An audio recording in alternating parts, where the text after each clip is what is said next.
est-ce que vous pensez qu'on devient fou à partir du moment où on parle à son chat ou à partir du moment où notre chat nous répond?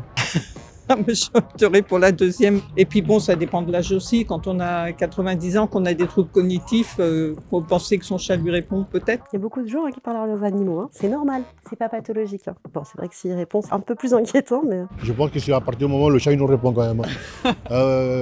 Là, il y a un truc qui va pas. Je pense qu'on devient fou à partir du moment où le chat nous répond et ça nous choque pas. Et on dit toujours les fous, ils savent pas qu'ils sont fous. Son chat nous répond, hein, je pense. Ouais, je pense que c'est normal de parler à son chat. Ouais. Son chat. L'inverse, c'est un peu différent. Ouais. Ouais, là, ça devient inquiétant. Hein. À partir du moment où il nous répond, clairement. J'avais un lapin, je lui parlais. Ça fait du bien. Ouais.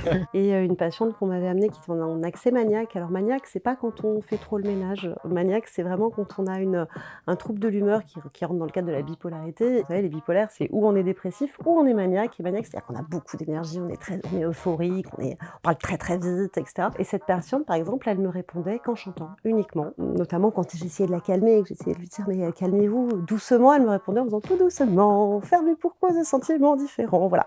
C'était dramatique parce que cette pauvre dame, elle était vraiment mal et il fallait l'hospitaliser sous contrainte, donc contre son consentement. Elle voulait pas rester là, la dame, mais elle ne répondait qu'en chanson. C'était difficile de garder son calme et de pas rigoler. Voilà, il faut pas rigoler dans ces cas-là, mais c'était pas évident, franchement. C'était pas très drôle.